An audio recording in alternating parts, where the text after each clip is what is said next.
DIY 教室クリック絵床のカット方法。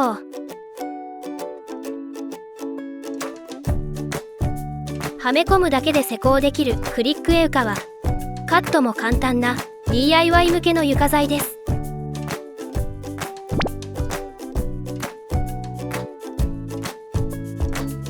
この動画ではケース別に3つのカット方法を紹介します。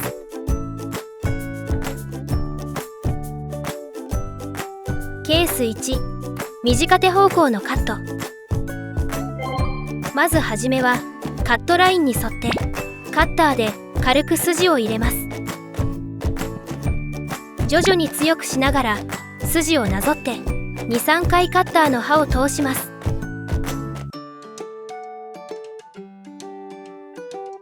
表面にしっかり切れ目をつけましょう。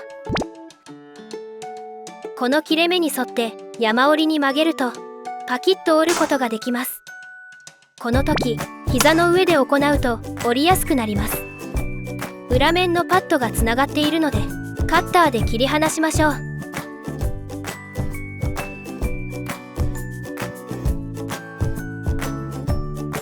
ケース2、長手方向のカット。長手方向にカットする場合は通常より力が必要なため作業台の上で行うと簡単に折ることができます。作業台の端に切れ目を合わせて台にしっかり固定しながら端から少しずつ折っていきましょう。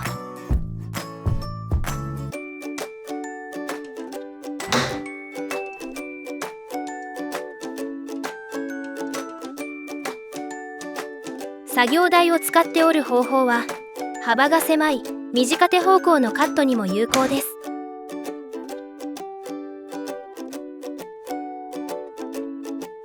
台にしっかり固定できていないと力が逃げて折れにくい場合があります。折る部分の幅が狭い場合は道具を使うと簡単に折ることができます。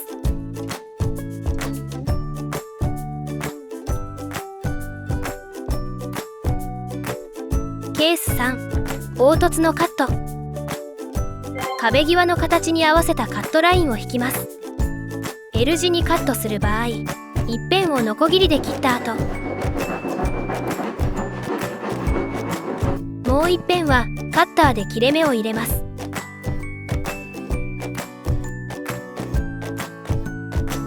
最後に切れ目から折って切り離します。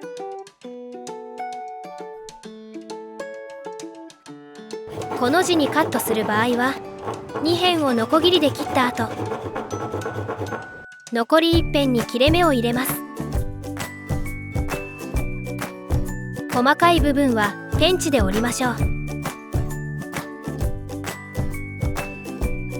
カットのコツをつかむ。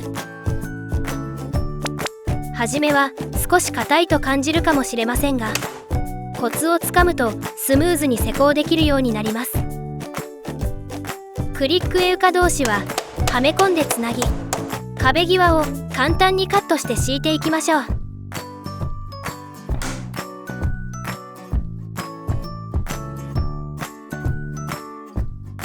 クリック絵床で楽しく床の DIY。 ぜひチャレンジしてみてください。